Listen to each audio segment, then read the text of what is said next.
Assalamualaikum warahmatullahi wabarakatuh. Sholawat serta salam semoga selalu tercurah kepada junjungan kita, Nabi Muhammad Shallallahu Alaihi Wasallam. Apa jadinya jika sebuah bandara militer terbesar di Timur Tengah berubah jadi puing-puing dalam hitungan menit? Bagaimana dunia menyikapi serangan nuklir taktis yang mengguncang perimbangan kekuatan global? Simak kisah lengkapnya sampai akhir. Dan jangan lupa untuk subscribe channel ini agar tidak ketinggalan informasi penting lainnya.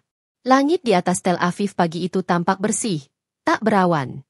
Namun di balik kejernihan itu, radar pertahanan udara Israel mendeteksi sesuatu yang tak biasa. Sebuah drone pengintai berteknologi tinggi milik Iran terbang mendekati perbatasan wilayah udara. Gerakannya lambat, namun tujuannya jelas, mengumpulkan data strategis. Di sisi lain, Teheran telah memasuki siaga penuh. Laporan intelijen yang diterima oleh Dewan Keamanan Nasional Iran menyebutkan bahwa fasilitas nuklir mereka di Natanz dan Isfahan telah dipetakan oleh satelit militer Israel dalam 2 pekan terakhir. Bagi Iran, itu bukan sekadar ancaman. Itu adalah undangan untuk konflik. Saat matahari mulai naik, sirine terdengar samar di markas-markas pertahanan Israel Selatan. Bukan karena ada serangan, tapi karena meningkatnya status kewaspadaan. Komando Pertahanan Udara Israel memperkuat perimeter rudal Iron Dome, sementara pasukan udara disiagakan di Bandara Militer Nevatim, pusat operasi jet-jet tempur F-35, yang menjadi tulang punggung kekuatan Israel di udara. Para analis menyebut, jika Nevatim lumpuh, maka setengah kekuatan udara Israel akan kehilangan koordinasi dan kemampuan serang balik. Dari Teheran, suara keras terdengar dari ruang pertemuan tertutup Dewan Keamanan. Para jenderal tidak lagi menyembunyikan kekhawatiran. 2 malam sebelumnya, ledakan misterius melanda fasilitas militer di pinggiran Isfahan. Iran menuding Israel sebagai dalangnya. Tak ada korban jiwa dalam jumlah besar, tapi yang hancur adalah sesuatu yang lebih penting, rasa aman. Presiden Iran kemudian menandatangani dekret rahasia yang mengizinkan respons strategis terbatas. Sebuah istilah diplomatik yang hanya digunakan saat keputusan besar telah diambil. Dalam satu baris singkat, surat itu berbunyi, jika provokasi terus berlanjut, maka tanah musuh harus merasakannya sendiri. Media internasional mulai berspekulasi. Channel berita Eropa dan Asia memuat judul seragam, Timur Tengah di ujung tanduk. Namun tidak ada yang tahu bahwa pagi yang tampak biasa itu, sejatinya adalah detik-detik sebelum sejarah berubah selamanya. Langkah-langkah menuju bencana tidak pernah terdengar seperti ledakan. Ia sunyi. Ia berupa rapat-rapat rahasia, pengesahan dokumen militer, dan perintah dari tangan-tangan yang gemetar namun tegas. 2 hari sebelum fajar itu datang, Iran sudah kehilangan sesuatu yang sangat berharga. Sebuah ledakan misterius terjadi di sebuah pusat komando militer rahasia di Isfahan. Meski pemerintah Iran tidak merilis pernyataan resmi, gambar satelit menunjukkan puing-puing hangus dari laboratorium penelitian yang diduga menyimpan teknologi penting sistem pertahanan. Banyak analis militer yakin, ini bukan kecelakaan. Dan Iran tahu siapa yang harus mereka curigai. Telunjuk langsung mengarah ke Israel. Bukan tanpa alasan. Beberapa jam sebelum ledakan, pesawat siluman tanpa tanda terbang di atas zona larangan udara Iran. Tidak menyerang, hanya mengamati. Tapi cukup untuk menyulut bara. Teheran pun bereaksi cepat. Dewan Tertinggi Keamanan Iran menggelar rapat tertutup pada malam yang sama. Tidak ada siaran langsung. Tidak ada juru bicara. Hanya wajah-wajah tegang dari jenderal senior, ilmuwan nuklir, dan presiden yang duduk di ujung meja panjang dengan ekspresi tanpa kompromi. Di tengah pertemuan itu, salah satu jenderal mengangkat folder bersampul hitam. Isinya adalah rencana kontingensi, operasi militer yang selama ini hanya tersimpan sebagai protokol darurat. Peluncuran senjata taktis berkekuatan besar, bukan untuk membumi hanguskan kota, tetapi untuk menghancurkan fasilitas militer musuh secara terfokus. Dengan suara berat, Presiden berkata, kita tidak sedang ingin perang besar. Tapi kita harus tunjukkan bahwa tanah kita bukan tempat bermain bagi siapapun. Maka keputusan dibuat. Target ditetapkan. Nama operasinya sederhana, tapi tajam, bayangan balasan. Iran memilih sasaran yang strategis dan simbolik. Bandara Militer Nevatim, jantung udara militer Israel yang menjadi rumah bagi skuadron jet tempur tercanggih mereka. Bagi Iran, menghancurkan tempat itu sama dengan memotong tangan kanan lawan. Hari itu, untuk pertama kalinya dalam lebih dari 1 dekade, Iran mempersiapkan peluncuran senjata berdaya ledak tinggi yang dikembangkan secara mandiri. Bukan rudal nuklir penuh seperti di film-film perang. Ini adalah versi terbatas dari hulu ledak nuklir taktis, yang daya ledaknya cukup untuk menghancurkan pangkalan militer, tapi tidak cukup untuk meratakan kota. Pukul 3.27 dini hari, dari wilayah tersembunyi di pegunungan Zagros, rudal itu diluncurkan. Terbang rendah, membawa muatan dengan sistem pemandu canggih yang menghindari radar musuh. Sistem pertahanan udara Israel gagal mendeteksi, hingga rudal nyaris mencapai target. Langit di atas gurun Negev masih gelap. Suhu malam menusuk. Namun di dalam bandara militer Nevatim, kesibukan tidak pernah berhenti. Para teknisi berjalan terburu-buru di hanggar-hanggar besar, sementara mesin-mesin jet F-35 bersiap untuk patroli subuh. Mereka tidak tahu bahwa pada saat yang sama, sebuah senjata paling canggih sedang mendekat tanpa suara. Rudal itu meluncur rendah dari barat daya Iran, melewati langit Irak dan Yordania dengan lintasan melengkung yang telah dihitung dengan sangat presisi. Tidak seperti rudal konvensional, rudal ini menggunakan sistem kendali optik cerdas yang memungkinkannya membaca kontur daratan dan menyesuaikan jalur agar tidak terdeteksi radar. Teknologi ini disebut terrain hugging trajectory, dan hanya digunakan dalam operasi rahasia berskala tinggi. Selama 11 menit, rudal itu tidak diketahui keberadaannya. Radar-radar Israel yang biasanya mampu mendeteksi ancaman dari ratusan kilometer, justru tidak mencatat apapun. Sistem Iron Dome dan David's Sling tidak diaktifkan, karena tidak ada sinyal ancaman yang masuk. Semua tampak normal, sampai 60 detik sebelum ledakan. Saat rudal itu mendekati Nevatim, barulah sistem deteksi awal mengirim peringatan. Tapi sudah terlambat. Operator pertahanan udara panik. Suara sirine sempat terdengar selama 19 detik sebelum sinyal komunikasi terputus. Tepat pukul 3.39 dini hari, rudal itu menghantam sisi timur bandara Nevatim. Ledakannya bukan hanya keras, tapi juga menghasilkan gelombang elektromagnetik, EMP, yang langsung mematikan seluruh sistem elektronik di radius beberapa kilometer. Lampu padam, radio militer hening, dan seluruh pesawat yang terparkir berubah jadi benda mati. Bagian landasan utama retak. Hanggar terbakar. 2 pesawat F-35 yang tengah disiapkan untuk latihan terbalik akibat gelombang kejut. Gudang amunisi sekunder ikut meledak dan menciptakan kobaran api raksasa yang terlihat dari jarak puluhan kilometer. Api terus menyala hampir 2 jam sebelum pasukan pemadam khusus militer datang dan mencoba memadamkan amukan tersebut. Tapi kerusakan sudah terjadi. Bandara militer yang selama ini menjadi salah satu pusat kekuatan udara Israel lumpuh total. Ledakan tersebut tidak hanya menghancurkan fasilitas fisik, tetapi juga membuat lumpuh sistem pertahanan rudal di wilayah selatan Israel selama hampir 6 jam penuh. Dalam waktu sesingkat itu, keseimbangan kekuatan di udara langsung bergeser. Pagi harinya, citra satelit komersial mulai menyebar. Media internasional menayangkan gambar kobaran api, puing-puing hanggar, dan siluet gelap dari pesawat-pesawat yang terbakar. Tanpa pernyataan resmi pun, dunia tahu, ini bukan serangan biasa. Serangan ini menjadi bukti bahwa perang modern tidak lagi hanya soal jumlah pasukan, tapi soal siapa yang bisa menghilang sebelum menekan tombol peluncuran. Iran berhasil melakukannya malam itu, dengan rudal yang tak terlihat, tapi mematikan. Beberapa menit setelah ledakan di bandara militer Nevatim, seluruh sistem berita darurat Israel mengaktifkan siaran nasional. Televisi menampilkan gambar-gambar dari jarak jauh, kobaran api merah menyala, suara helikopter menyusuri langit gelap, dan petugas medis berlarian di antara puing-puing hanggar yang hancur. Namun bukan hanya Israel yang gemetar. Dunia juga tersentak. Laporan awal menyebutkan bahwa ini adalah serangan berteknologi tinggi, dan tidak menutup kemungkinan melibatkan hulu ledak taktis yang daya rusaknya terfokus namun besar. Di Washington, ruang situasi Gedung Putih langsung diaktifkan. Presiden Amerika Serikat menerima briefing mendesak dari Pentagon. Menteri Pertahanan AS menyatakan bahwa mereka sedang mengumpulkan data teknis dari satelit militer untuk memastikan apakah ada keterlibatan senjata nuklir terbatas dalam serangan tersebut. Di Eropa, London, Berlin, dan Paris juga menggelar rapat darurat. Kepanikan tidak hanya datang karena satu bandara militer dihancurkan, tetapi karena teknologi yang digunakan menunjukkan presisi tinggi, sekaligus keberanian Iran untuk melangkah di luar garis merah. Sementara itu, Dewan Keamanan PBB langsung mengumumkan jadwal sidang luar biasa. negara-negara anggota tetap mulai bersitegang. Rusia dan Cina menolak mengecam Iran tanpa bukti langsung, sementara Amerika dan beberapa sekutu NATO mendesak agar ada tindakan tegas terhadap penggunaan senjata destruktif lintas negara.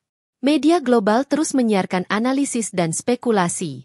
CNN menyebut insiden ini sebagai titik balik paling serius dalam konflik Iran-Israel sejak tahun 2006. Al Jazeera menyiarkan live dari luar lokasi serangan, menyoroti respons lambat dari pemerintah Israel karena lumpuhnya sistem komunikasi militer mereka. Di sisi lain, kantor berita Iran, tanpa menyatakan tanggung jawab langsung, menyiarkan pernyataan singkat, Iran memiliki hak mempertahankan kedaulatan dan membalas setiap bentuk agresi dengan kekuatan yang sepadan. Mata publik internasional kini mengarah ke Tel Aviv. Bagaimana Israel akan membalas? Apakah ini menjadi awal dari perang terbuka yang lebih besar? Atau justru titik genting yang akan memaksa dunia masuk ke meja diplomasi? Namun satu hal yang pasti, sejak ledakan itu, waktu seakan berhenti. Seluruh dunia membeku sejenak, diambang ketakutan akan konflik yang bisa merambat lebih luas, melintasi batas-batas negara, bahkan benua. 3 jam setelah serangan menghantam bandara militer Nevatim, Tel Aviv menjadi kota paling sunyi sekaligus paling sibuk di dunia. Sunyi, karena lalu lintas udara sipil langsung dihentikan. Semua penerbangan masuk dan keluar dibatalkan. Sibuk, karena di bawah tanah, di ruang komando tertutup milik Angkatan Pertahanan Israel, para jenderal tengah bergulat dengan keputusan paling genting sepanjang dekade terakhir. Puluhan layar menampilkan citra satelit, jalur lintasan rudal, dan laporan kerusakan di berbagai titik bandara. Kerugian strategis sangat besar. Lebih dari 60% sistem navigasi udara militer di bagian selatan Israel lumpuh. 4 jet F-35 rusak berat. 2 radar sistem Iron Dome tidak dapat dioperasikan karena efek ledakan elektromagnetik. Yang paling mengejutkan, hingga kini, rudal yang menghancurkan Nevatim masih belum sepenuhnya teridentifikasi jenisnya. Ini berarti Iran telah mengembangkan sistem baru yang belum tercatat dalam database NATO sekalipun. Di luar ruang perang, tekanan semakin meningkat. Perdana Menteri Israel menghadiri rapat darurat bersama Kepala Staf Umum. Mereka mempertimbangkan respons militer penuh. Namun ada hambatan besar. Seluruh sistem komunikasi lapangan di selatan Israel mengalami gangguan. Tanpa koordinasi udara dan darat yang stabil, balasan serangan bisa berujung pada kekacauan internal. Di saat yang bersamaan, pesawat-pesawat tempur Israel yang biasanya mengudara rutin sebagai patroli harian kini harus grounded karena basis operasional mereka rusak berat. Dunia menyaksikan bagaimana kekuatan militer yang selama ini dikenal sangat siap, kini terpaksa diam selama beberapa jam emas. Iran tidak memberikan klaim langsung, namun seluruh sinyal intelijen menunjukkan keterlibatan penuh mereka. Dan justru, diamnya Iran itulah yang menjadi pukulan psikologis tersendiri. Dalam dunia militer, tidak semua senjata bertugas untuk menghancurkan secara fisik. Ada pula senjata yang digunakan untuk menghancurkan rasa percaya diri lawan. Dan malam itu, Iran berhasil melakukannya. Sementara itu, para pemimpin dunia mulai terpecah. Sebagian menyerukan perdamaian. Sebagian lainnya mendorong agar Israel segera membalas. Namun tekanan dari warga sipil, baik di Israel, Iran, maupun negara-negara sekutu, mulai terdengar lebih keras. Mereka tidak ingin perang terbuka. Tapi sejarah punya caranya sendiri untuk bergerak. Pada pukul 9 pagi waktu Tel Aviv, langit yang tadinya kosong kini mulai dipenuhi oleh suara jet-jet tua milik Israel yang terpaksa diterbangkan dari bandara cadangan.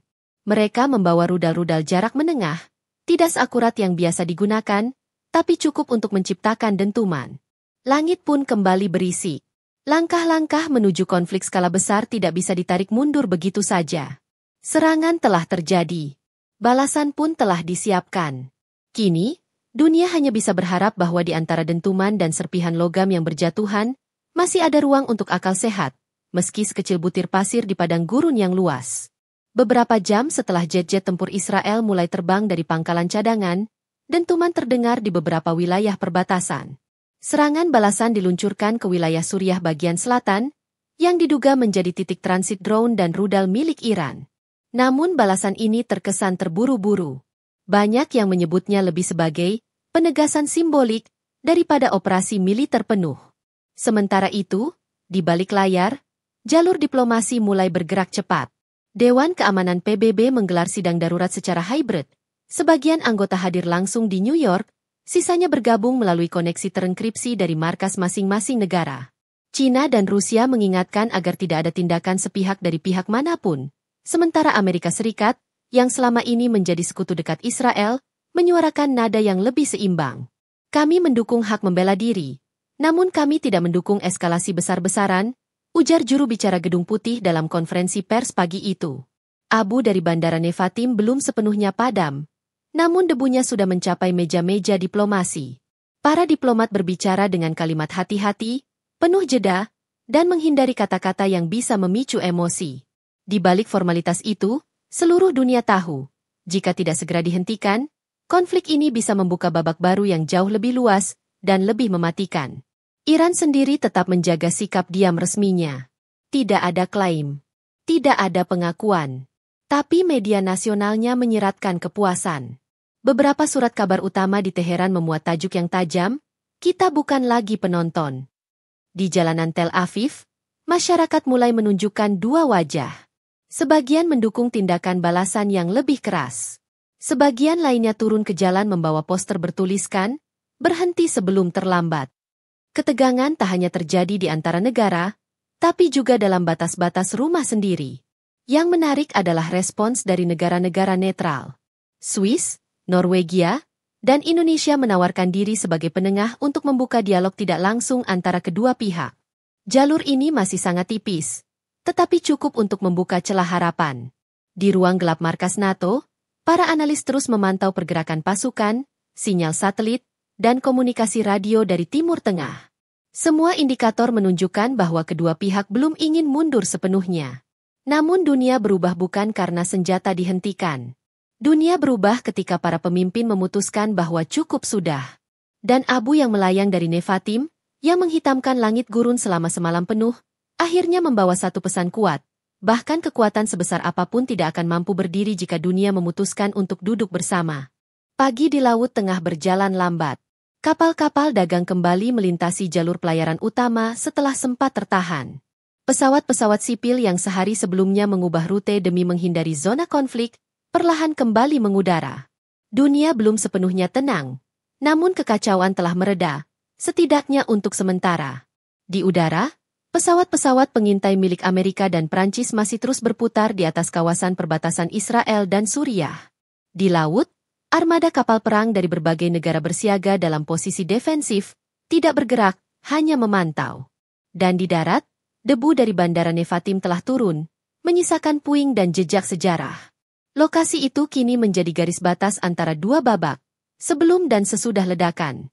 Tentara Israel bekerja siang malam untuk memperbaiki landasan yang retak, mengamankan peralatan yang rusak, dan memulihkan jaringan komunikasi militer yang sempat lumpuh.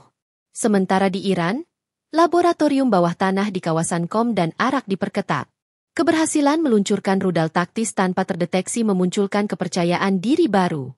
Namun para petinggi militer juga menyadari bahwa dunia telah membuka mata, dan satu langkah salah berikutnya bisa mengundang reaksi global yang tak terkendali. Dewan Keamanan PBB masih bersidang, tapi kali ini tanpa tekanan tinggi. Diskusi bergeser dari kecaman menjadi penawaran. Sanksi, gencatan senjata tak langsung, dan usulan zona netral di udara menjadi topik utama. Dalam waktu singkat, konflik yang semula mengarah pada perang besar, mulai diarahkan kembali menuju jalur diplomatik. Namun tak semua luka bisa disembuhkan dalam semalam. Serangan terhadap Nevatim telah meninggalkan bekas yang dalam, baik secara fisik, politik, maupun psikologis. Israel sadar, mereka telah diserang di jantung militernya. Iran tahu, mereka telah membuka pintu konfrontasi yang lebih lebar. Dan dunia belajar, sekali lagi, bahwa kekuatan tak menjamin kedamaian, jika keangkuhan terus dikedepankan. Langit yang sempat memerah karena ledakan kini kembali biru.